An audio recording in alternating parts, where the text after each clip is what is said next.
রাজধানীর বনমালীপুর রামঠাকুর সেবা মন্দিরের সুবর্ণ জয়ন্তী বার্ষিক উৎসব উপলক্ষে হাতে নেওয়া হয়েছে একাধিক কর্মসূচি। ৯ জানুয়ারি থেকে ১৬ জানুয়ারি ৮ দিন ব্যাপী কর্মসূচি চলবে। বুধবার রামঠাকুর সেবা মন্দিরে সাংবাদিক সম্মেলন বিষয়ে বিস্তারিত তথ্য তুলে ধরেন বনমালীপুর শ্রী শ্রী রামঠাকুর সেবা মন্দিরের সাধারণ সম্পাদক স্বপন কুমার বণিক সহ অন্যান্যরা।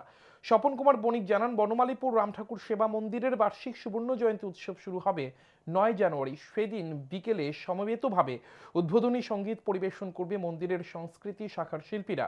৫০ জন গুরুবন কর্তৃক উলুধ্বনি ও শঙ্খধ্বনি সহযোগে মঙ্গলদ্বীপ প্রজ্বলনের মধ্য দিয়ে সুবর্ণ জয়ন্তীর সূচনা হবে। একটি বর্ণাঢ্য শোভাযাত্রা হবে। এই শোভাযাত্রায় বর্তমান মহান্ত মহারাজ তথা